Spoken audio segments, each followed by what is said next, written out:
Hi, I'm Shane Darby, and today I'm joined by Don Shaw. Don is a proprietor from End Salvage, which airs on HGTV, and he joins us here today. Thank you very much for being here, Don. You're welcome. I'm happy to be here. Now, you haven't always been in Des Moines, so tell us a little bit how you got started and your background before coming to Des Moines. How much time do we have? I was born in 1961 on a ranch. No, I'm kidding. I lived in Marshalltown for about 22 years. I had 4 restaurants in Marshalltown, and I was a terrible golfer, so I restored old homes. And so that's how I kind of got started in this. If somebody was tearing a building down, we'd go in and salvage the pieces out, and then I'd use them in homes that I was working on. And so it was sort of a natural progression once I moved to Des Moines. So did this start as a teenager age you started doing this kind of stuff, or as a living, professional?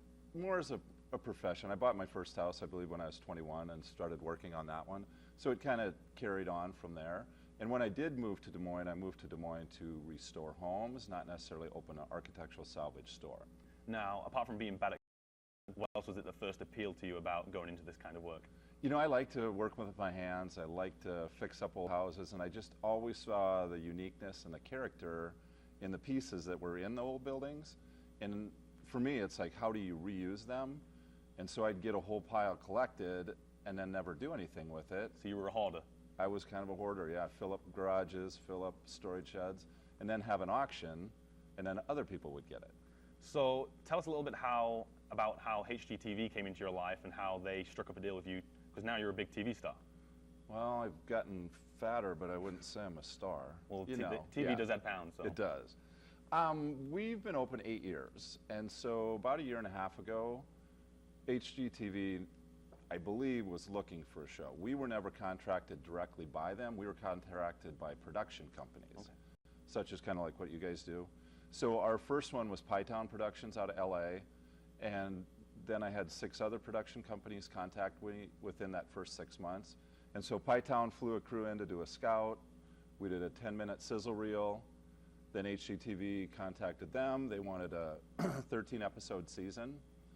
And at that point, it was like, well, maybe we should try this. So we went ahead and did a pilot, and then they came back and we filmed 12 more episodes. Now, were you nervous when they first came up with the idea about having TVs in your workplace every single day? You know, I don't think you have any conception of what it's going to be like until you actually do it. Right. But when we did the sizzle reel, they were there for 4 days for 10 minutes. So when they left, I said I was not interested because it just was such a time suck. And then when we were offered the 13-episode season, I sat everybody that works with me down, and everybody said, hey, if we don't try it, we'll never know whether it would have been good. And so the consensus with everybody at work was, let's try it. So how much has your life changed since the cameras came into the workplace and your life? Actually, it really hasn't. I mean, Des Moines is a small enough community. I don't do much other than work and spend time with my family and go out. It's not like anybody chases me around with a camera, but our business has grown. You know, our traffic is probably quadrupled on the weekends. Our sales have gone up. There's a lot of signing autographs and pictures taken in the store. And I look at them and go, what are you going to do with my picture? Really? What are you going to do with my autograph? But people are very excited because they see you on TV. TV is a powerful tool. So what's the craziest thing you've ever had to sign?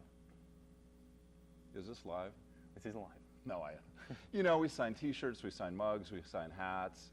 I'm not in the rock star thing. Any babies or anything? Nothing yet. No skin. Okay. Well, that's pretty a good thing. Yeah. What are some of the challenges you face when you're shooting an episode? And what's the time process like? How long does it take to shoot one episode? One episode. We did 13 episodes in 49 days. Wow. And so we were doing a block of 2 weeks to do 4 episodes. So we'd get mic'd up at 8 in the morning. We'd film till 8 at night. Wow. For 2 weeks. And then when we revealed each episode in the home, we'd start at noon and we'd film till midnight. Okay. And so the challenge there is you're mic'd up 12 hours a day. The cameras are setting up. Your business is a little bit restricted because of you can't run a saw because we're filming in that room. And so the logistics of filming a show in a working business is different than, like, say, the American Pickers, where it's 2 guys in a barn. Yeah. And so there were a lot of challenges for us. Now, how much control do you specifically have over the show? When they first came to me, I told them I wanted final edit. And they, Pytown produces Joan Rivers' show, and they said Joan Rivers is the only one who gets final edit, so you don't get it.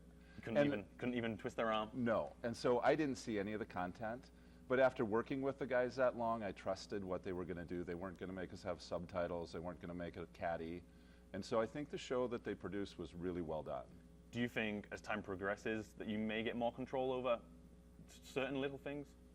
I think so, and a lot of the control was not on the end result, but was how we did it to start with. Like if there was a piece that I thought would be perfect for that room, that's what they would pick. Right. And so they were not very controlling on that side of it. And I think as they developed kind of a comfort level with our personalities, then the show became better. Now, have you, now you're a TV star, have you developed the diva mentality yet?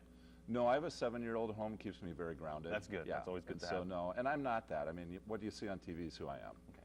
Now, the people that star on the show, the customers, how are they selected? Do they go through a screening process? We put it out on our Facebook, West End Salvage Facebook, that we were looking for homeowners, and we had 420 people apply for 13 episodes. From the very get-go, before there was before ever... even a start. I never saw any of them. They went directly to Pytown because I didn't want to have people say, well, why didn't you pick me? It wasn't my choice. But then we ended up picking, or they ended up picking 4 people that we'd already done work in their home. Okay. Now, are all the customers from the Des Moines metro area?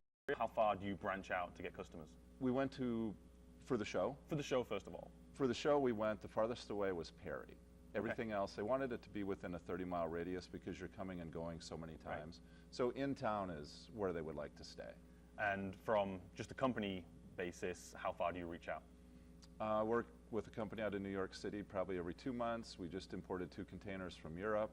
I buy things from Chicago, Minneapolis, LA, whatever there are things that are interesting that we have an opportunity, we'll buy them. So what's the most interesting thing you've ever purchased?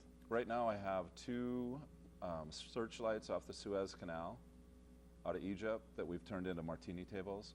You know, they're 2 of a kind. Nobody's ever going to have another one of those. Yeah, so they'd probably be worth a good value? We've got 1,500 on them, so they're not super expensive, but things like that. There's just something new every day that comes through. Okay, and I'm sure you've taken on many, many crazy projects, but out of all of them, what is the craziest project you've ever done?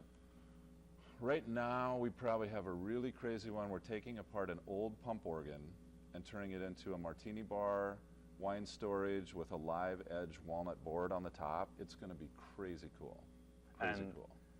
What's the longest project you've ever done in terms of time? When I did Sobraco, it's a wine bar on Court Avenue. When I built that, that probably took us 2 months. And what did they have done? We took an empty shell and turned it into a wine bar. So you did pretty much everything out of salvage. Now, do you see HGTV signing you up for more episodes, more series? We don't really have a good feel on it yet. We haven't run a very regular season.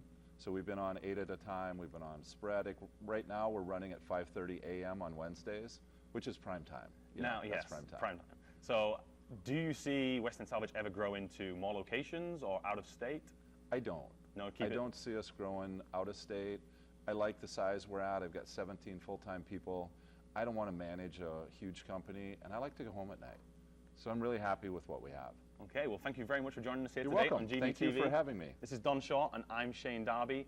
Thanks for all of you who tuned in today. And once again, thank you for Don Shaw for joining us in the studio. We'll see you next time on GVTV.